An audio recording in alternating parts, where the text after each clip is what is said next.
Сәлеметсіңдер ме оқушылар? Ал қанекей балалар, кітабымыздағы 12-ші беттегі бірінші есепті қарайық. Апа, қайсы есеп айтып жатыр екен?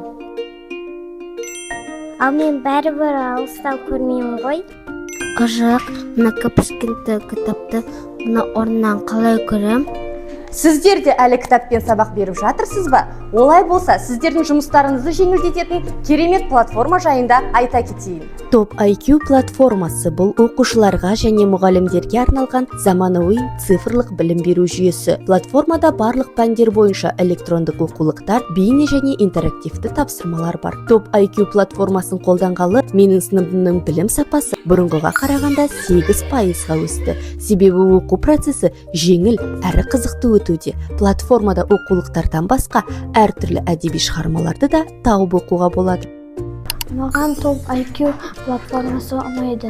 Себебі ауыр кітаптарды тасуға қажеті жоқ. Және олардың қызықты тапсырмалары көп. Үйде отырып та орындауға болады. Топ IQ платформасы мектеп оқушыларын оқытудағы педагогтар үшін керемет көмекші құрал. Оқыту құралы ретінде оқушыға білім беруде, қызықтыруда, оқушының білім деңгейін арттыруда керемет көмекші. Сондықтан осы платформаны құрастырушыларға мектеп атынан көп алғыс айтамыз. Топ IQ оқуды жеңіл әрі нәтижелі өткізетін Қазақстандағы нөмір 1-ші платформа.